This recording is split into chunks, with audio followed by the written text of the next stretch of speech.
প্রভাকর রুদ্রকে বলে আমি এখন এখান থেকে চলে যাব। তখন রুদ্র বলে তুমি চলে যাবে? সবাই একটু একটু করে বুঝতে পারছে, পিয়াও বুঝে গেছে যে ও আর বেশি দিন এই নাটকটা ধরে রাখতে পারবে না। তখন রুদ্র বলে সে সব ঠিক আছে, তা বলে তুমি চলে যাবে? প্রভাকর বলে আমি একটা কাজে যাচ্ছি, আমি আমার মাকে খুঁজতে যাচ্ছি।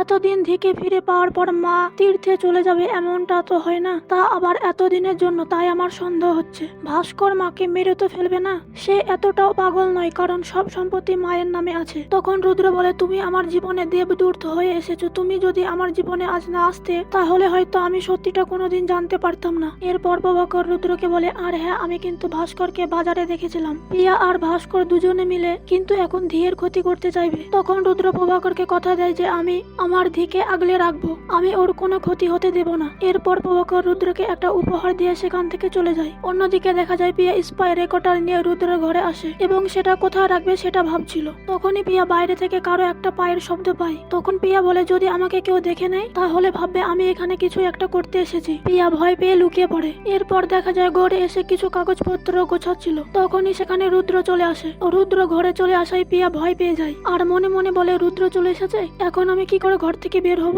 এরপর গৌরী রুদ্রকে দেখা মাত্রই রুদ্রকে প্রশ্ন করে যে স্যার আপনি আমার স্বপ্নের বিষয়ে কি করে জানলেন? আপনি কি করে জানলেন যে আমি এরকম একটা স্বপ্ন দেখব? আপনি সেদিন বললেন না যে আমি এরকম কাউকে দেখেছি কিনা, যার কোমরে গামছা বাঁধা আর সে রান্না করছে? আমি ঠিক এরকম স্বপ্নই দেখেছি। আপনি কি করে জানলেন? আপনি কি কিছু জানেন আমার সম্পর্কে? জানলে বলুন না। তখন রুদ্র কিছু বলে না। রুদ্র বলে হ্যাঁ, আমি তো সেটা জানতে চেয়েছিলাম, এরকম কিছু কি দেখেছো? তখন গৌরী বলে হ্যাঁ, আমি দেখেছি।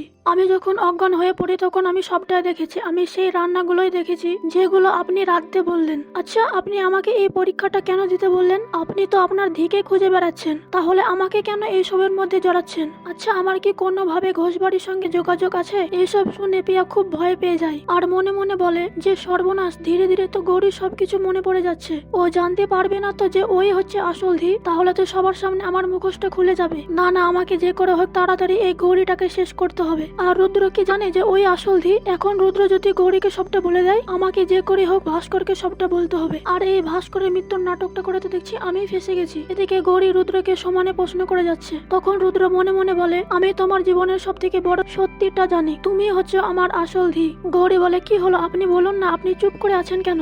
যদি আপনি কিছু জেনে থাকেন তাহলে আমাকে বলুন। গৌরী বলে আমি কেন জানি না, আমার মনে হচ্ছে আপনি আমার বিষয়ে অনেক কিছু জানেন, কিন্তু আপনি আমাকে বলছেন না। এরপর গৌরী দেখতে পায় যে পর্দার আড়ালে কেউ যেন লুকিয়ে আছে। তখন গৌরী রুদ্রকে বলে 1 মিনিট দাঁড়ান। এদিকে পিয়াও বুঝতে পারছে যে গৌরী তার দিকে আসছে। তখন পিয়া দেখতে পায় তার উপরে একটা সুইচ রয়েছে আর সেটা অফ করে দেয়। লাইটটা নিভে যাওয়ায় অন্ধকার হয়ে যায় আর সেই সুযোগে পিয়া সেখান থেকে পালিয়ে যায়। এদিকে রুদ্র গৌরীকে বলে তুমি কি করছো? তখন গৌরী বলে আসলে এখানে কেউ লুকিয়ে ছিল আর কেউ লুকিয়ে আমাদের কথা শুনছিল। তখন রুদ্র বলে এখানে কেউ কেন আসবে? গৌরী বলে হয়তো আমাদের কথাগুলো শুনেছে, কেন আসবে সেটা তো আমি জানি না, কিন্তু আমি যে আপনাকে স্যার বলেছি সেটা শুনে নিয়েছে। রুদ্র বলে সেটা তো কোনো সমস্যা নয়, কিন্তু তোমার বাকি কথাগুলো যদি শুনে থাকে সেটা হলো সমস্যার। তখন গৌরী বলে কেন, আমার স্বপ্নের কথাগুলো শুনলে কি সমস্যা হতে পারে? আমি এমনিতেই ভেবেছিলাম দুপুরে সবার সামনে আমার স্বপ্নের কথাগুলো বলবো।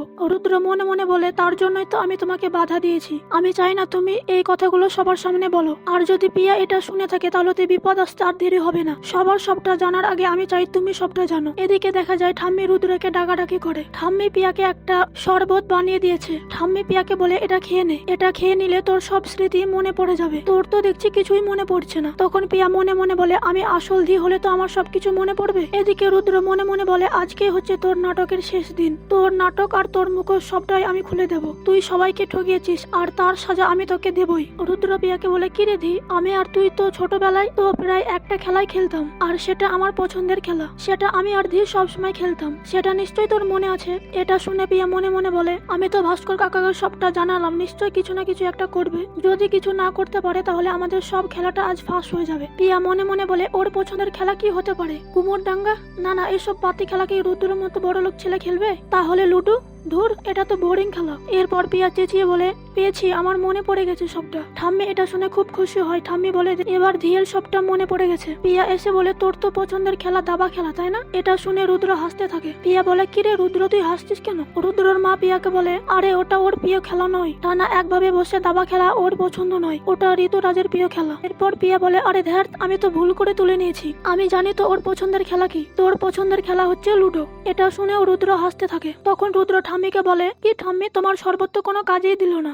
ওর তো কিছুই মনে পড়লো না। আমার প্রিয় খেলা হচ্ছে, তখনই গৌরী বলে লুকোচুরি। এরপর রুদ্র বলে হ্যাঁ একদম ঠিক, আমার পছন্দের খেলা হচ্ছে লুকোচুরি। এটা শুনে প্রিয়া মনে মনে বলে গৌরী তো সবটা মনে পড়ে যাচ্ছে। এরপর রুদ্র গৌরীকে বলে আচ্ছা গৌরী তুমি কি করে জানলে? তখন গৌরী বলে ছোটবেলায় বাচ্চারা তো এরকম খেলাই খেলে, তাই আমি ভাবলাম লুকোচুরি হবে। আর তখনই রুদ্র ঠাম্মিকে বলে কি ঠাম্মি তুমি কি বুঝতে পারলে? এই খেলাটাও তো গৌরী জিতলো তাই না? তখন ঠাম্মি বলে সে তো জিতলো, কিন্তু আন্দাজ করে বলা আর মনে করে বলা সেটা তো এক নয়। আর ও তো বলেছে ও আন্দাজে বলেছে। রুদ্র মনে মনে বলে আজকের পরীক্ষার পরেই আমি আমার দিকে খুঁজে পাবো।